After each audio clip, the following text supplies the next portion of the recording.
Hi friends, welcome to my channel Mom's Eye Catcher. ඉතින් අද මම තවත් ලස්සන වීඩියෝ එකක් අරගෙන ආවා පොඩි බබාට හදලා දෙන්න පුළුවන් රසම රස කෑම එකක්. මේ තමයි fried rice with noodles. අපි බලමු කොහොමද හදාගන්නේ කියලා. මම මෙතනදී mushroom අරගන්නවා. උණු වතුර එකේ දාලා ටිකක් වෙලා තියලා ඒක මිරිකලා අරගන්න ඕනේ මේ mushroom ගන්නකොට. ඉතින් මෙතනදී ඔයාලට chicken එකතු කරගන්නත් පුළුවන් mushroom වෙනුවට. ඊළඟට මම carrot ඊනියට ලියලා අල පොඩියට ඊනියට කපලා leeks එකේ කොළ පාට හරිය පොඩියට කපලා ඒ වගේම එකේ root එක සුදු පාට හරියක් පොඩියට කපලා ගන්නවා. ඔයගොල්ලන්ට ගෝවා අරගන්නත් පුළුවන් මේ වෙලාවට. මම broccoli අරගත්තා. broccoli මගේ ළඟ තියෙනවා මේ වෙලාවෙත්. ඒ නිසා මම ගත්තා. ඔයාලට වෙනමම ගිහින් අරගන්න අවශ්‍ය නැහැනේ. ගෙදර තියෙනවා නම් ඕනම vegetable එකක් එකතු කරගන්න පුළුවන්. cauliflower, ගෝවා වගේ දේවල් උනත් පුළුවන්. තක්කලි සුදු ලුණු ඉඟුරු පොඩියට කපලා ඊළඟට ලුණු ගෙඩියක් පොඩියට කපලා ගෙඩියක්ම අවශ්‍ය නැහැ. රම්පේ කරපිංචත් අරගත්තා. ඉතින් ඊළඟට දැන් අපි බලමු කොහොමද මේක හදන්නේ කියලා නේ. මම noodles ටික boil කරගන්නවා. ඔයාලට කැමති noodles එකක් අරගන්න පුළුවන්. ඊළඟට mushroom ටික වෙනමම pan එකේ දාලා ඉස්සෙල්ලාම fry කරනවා. ඊට පස්සේ ඒකට මම potato ටිකක් දානවා.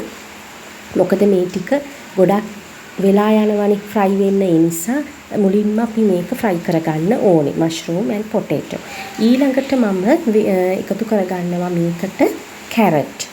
carrot ටිකක් වෙලා යන නිසා අපි ඊළඟට එකතු කරගන්නේ carrot. මේ විදිහට carrot ටිකත් එකතු කරගන්නවා. අද හොඳටම පුරවනවා වහිනවා. ඔයාලට ක්ලියර් නැද්ද දන්නේ නැහැ මම කියන එක. පොඩ්ඩක් ඒකට සමා වෙන්න ඕනේ. මම ඉතින් ඔයාලට මේ වීඩියෝ එක ගේන්න ඕනෙම නිසා මේ වෙලාවේ වීඩියෝ කළේ. ඉතින් ඊළඟට මම මේකට broccoli දැම්මා. broccoli දාලා මේ විදිහට හොඳට mix කරගන්න ඕනේ.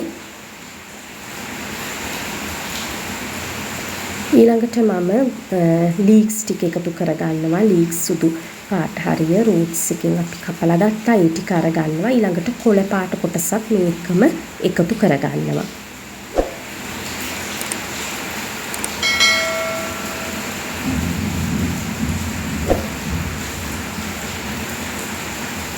දැන් මම වෙනමම pan එකක සුදු ලුණු ඉඟුරු තක්කලි කරපිංච මේ හැම දෙයක්ම ටෙම්පරාදු කරගන්නවා. මේකට කෑලි මිරිස් ලුණු ටිකකුත් අනිවාර්යයෙන්ම එකතු කරගන්න. මොකද එතකොටයි රස.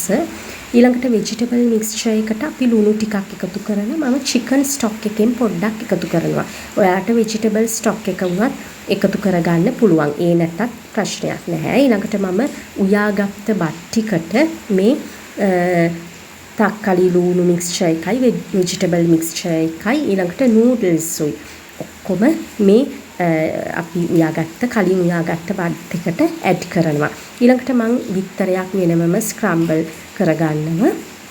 ලුණු ගම්මිරිස් දාලා. ඉතින් ඔයාලට බබාගේ රස අනුව මේ දේවල් එකතු කරගන්න. ලුණු ගම්මිරිස්, කෑලි මිරිස් එහෙම. ඊළඟට විතර එකත් අපි noodles and rice mixture එකට එකතු කරගන්නවා. ඊළඟට අපි හොඳට මේ විදිහට mix කරගන්නවා. ලුණු රස පදම අනුව තවම අපි නම් ඇඩ් කරගන්න පුළුවන්. ඉතින් මේ තියෙන්නේ රසම රස fried rice with noodles එක. බබාට වෙනසකටත් එක්ක ඕගොල්ලෝ හදලා දෙන්න. ගොඩක්ම රසයි. ඉතින් ආයෙමත් මම හමු වෙන්නම්.